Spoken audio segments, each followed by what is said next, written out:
Mission विपक्षी एकता 9 मई को भुवनेश्वर जाएंगे सीएम नीतीश कुमार। ओडिशा के सीएम नवीन पटनायक से करेंगे मुलाकात। 9 मिशन विपक्षी एकता के तहत मुख्यमंत्री नीतीश कुमार का अभियान आहिस्ता आहिस्ता आगे बढ़ रहा है। इस क्रम में वो 9 मई यानी अगले मंगलवार को भुवनेश्वर जाएंगे। मिशन विपक्षी एकता के तहत मुख्यमंत्री नीतीश कुमार का अभियान आहिस्ता आहिस्ता आगे बढ़ रहा है। इस क्रम में वो 9 मई यानी अगले मंगलवार को भुवनेश्वर जाएंगे।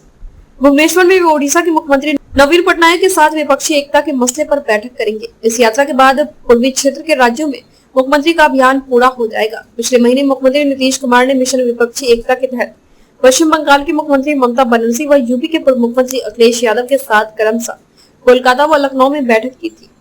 ममता बनर्जी ने नीतीश कुमार के अभियान में उनके साथ रहने की बात कही थी। यही नहीं, उन्होंने यह बात आगे बढ़ाई थी कि विपक्षी एकता को लेकर एक बड़ी बैठक पटना में होनी चाहिए। यूपी के पूर्व मुख्यमंत्री अखिलेश यादव ने भी विपक्ष की एकजुटता की पहल में खुद के सहभागी रहने की बात कही थी।